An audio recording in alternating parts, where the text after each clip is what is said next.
जय श्री राम। कल के श्लोकों में हमने सुना था कि बारात जो है वो हिमालय के घर पहुंच गई है, हिम पर्वतराज के घर पहुंच गई है घर।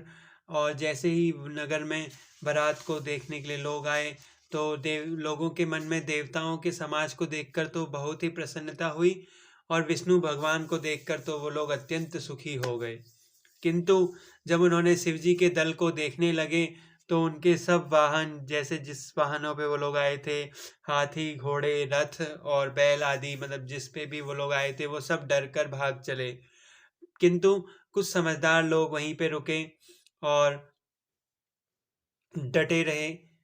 बाकी जो लोग थे, छोटे बच्चे थे, वो तो अपने अपने घरों को भाग चले और डर कर घर में ही रहे। और उनको ऐसा लगा कि ये बारात है या वनराज की, यमराज की सेना है। उन्होंने तो दूल्हे को पागल भी कह दिया। तो चलिए आगे श्लोक सुनते हैं। जय श्री राम। तन छार बयाल कपाल, भूषण नगन जटिल भयंकरा, संग भूत प्रेत पिशाच जोगिनी, बिकट मुखी रजनी चरा। जो जियत रही बारात देखत, पुण्य बढ़ते ही कर सही, देखें सोई माँ बिबाहु, घर घर बात ऐस केरी किलई।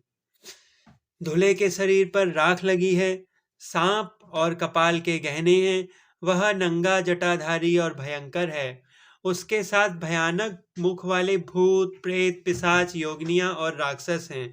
जो बारात को देखकर जीता बचेगा, सचमुच उसके बड़े ही पुण्य हैं, और वही पार्वती का विवाह देखेगा। लड़कों ने घर घर यही बात कही। समुझी महेश समाज सब, जननी जनक मुस्काही, बाल बुझाए विविध विधि, निडर हो डरु नाही। महेश्वर शिव जी का समाज समझकर सब लड़कों ने, माता पिता मुस्कुराते हैं। उन्होंने बहुत तरह से लड़कों को समझाया कि निडर हो जाओ, डर की कोई बात नहीं है।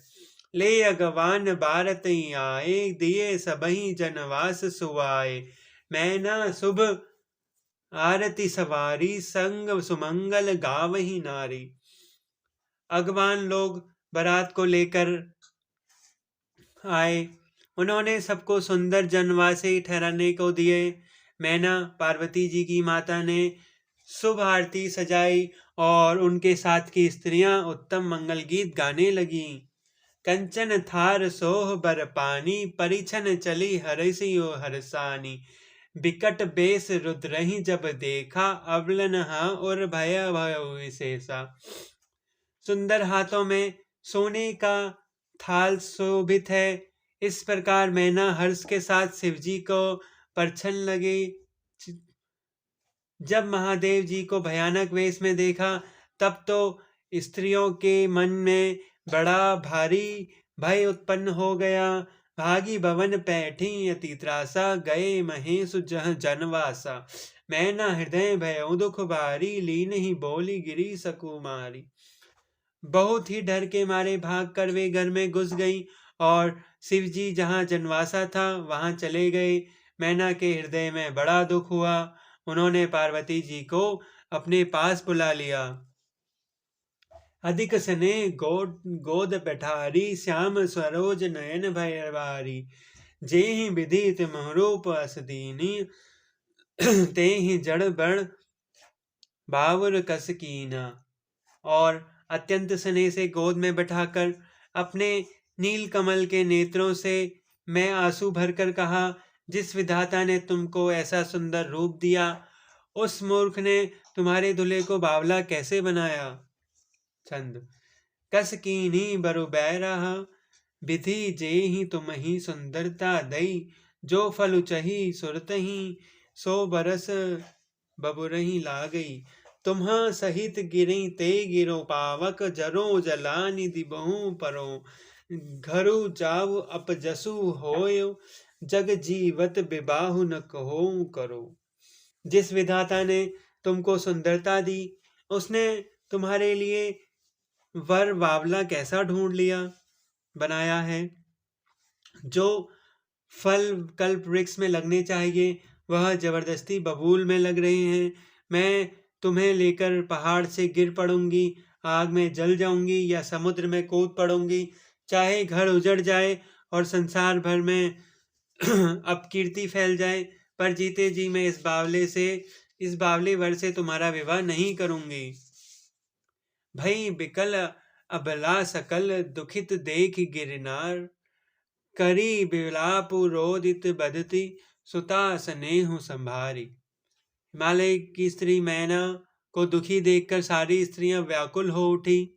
मैना अपने कन्या के स्नेह को याद करके विलाप करती रोती और कहती थी, नारद कर में कहा बिगारा, भवनु मोर जिन्हीं बसत उजारा।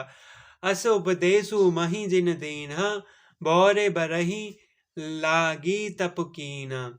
मैंने नारद का क्या बिगाड़ा था, जिन्होंने मेरा बसता हुआ घर उजाड़ दिया और जिन्होंने पार्वती को ऐसा उपदेश किया कि जिससे उसने बावले वर के लिए तप किया।